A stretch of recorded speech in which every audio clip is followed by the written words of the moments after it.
नमस्कार दोस्तों, स्वागत है आपका यूपीएससी मंथन में। आज हम आपसे बात करेंगे भारत और नेपाल के संबंध के बारे में, जो कि सुस्ता क्षेत्र एवं काला पानी विवाद पर आधारित है, जो कि भारत और नेपाल के संबंधों में एक नई दिशा में परिवर्तन हो रहा है।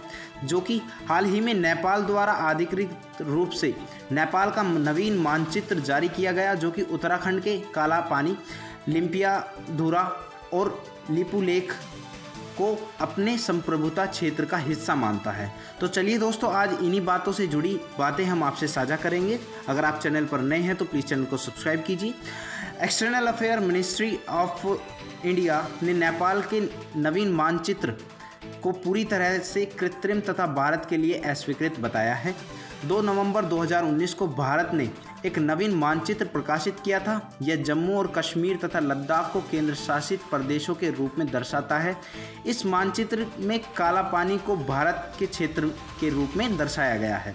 तो चलिए दोस्तों, जानते हैं सुस्ता क्षेत्र क्या है। कि उत्तर प्रदेश तथा बिहार राज्यों की सीमा पर पश्चिमी चंपारण जिले के पास अवस्थित सुस्ता क्षेत्र को भी नेपाल द्वारा अपने नवीन मानचित्र में शामिल किया गया है।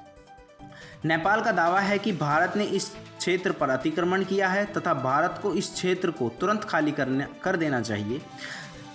तिस्ता क्षेत्र बिहार में वाल्मीकि टाइगर रिजर्व की उत्तरी सीमा पर अवस्थित एक गांव है।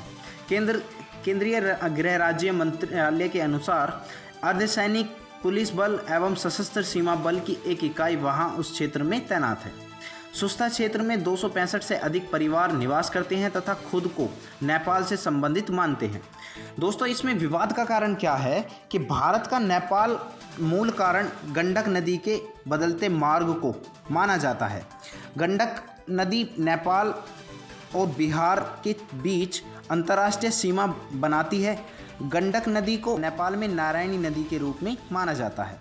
नेपाल का मानना है कि पूर्व में सुस्ता क्षेत्र गंडक नदी के दाएं किनारे अवस्थित था, जो नेपाल हिस्से का था, लेकिन समय के साथ नदी के मार्ग में परिवर्तन के कारण यह क्षेत्र वर्तमान में गंडक के बाएं नदी पर अवस्थित है। वर्तमान में इस क्षेत्र को भारत द्वारा नियंत्रित किया जाता है। लेकिन उत्तराखंड भारत नेपाल सीमा पर विवाद क्या है।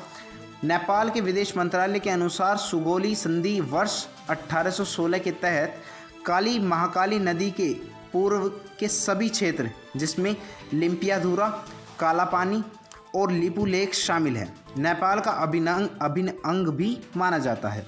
भारत के अनुसार यह क्षेत्र उत्तराखंड के पिथौरागढ़ जिले का हिस्सा है, जबकि नेपाल इस क्षेत्र को धारचूला जिले का हिस्सा मानता है।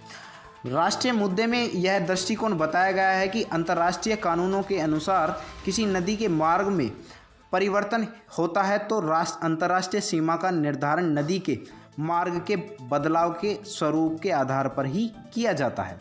अर्थात नदी मार्ग में आवश्यक बदलाव को भी हो तो अंतर्राष्ट्रीय सीमा अपरिवर्तित रहती है।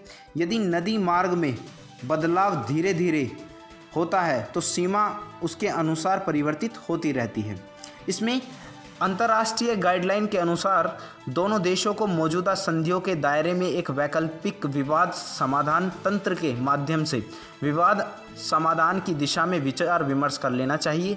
भारत और नेपाल के साथ सीमा विवाद को कूटनैतिक संवाद के माध्यम से विवाद को अंतर्राष्ट्रीयकरण बिना ही इसको सुलझाने का प्रयास करना चाहिए, जो कि दोनों देशों के लिए एक महत्वपूर्ण संधि एवं दोस्ती का प्रमाण होगा। दोनों देशों के लिए इस संधि में एक बदलते वैश्विक रिलेशन में भारत और नेपाल में बड़ी ही दिलचस्पिता एवं दोनों देशों में संबंधों को मजबूत गठन देगी।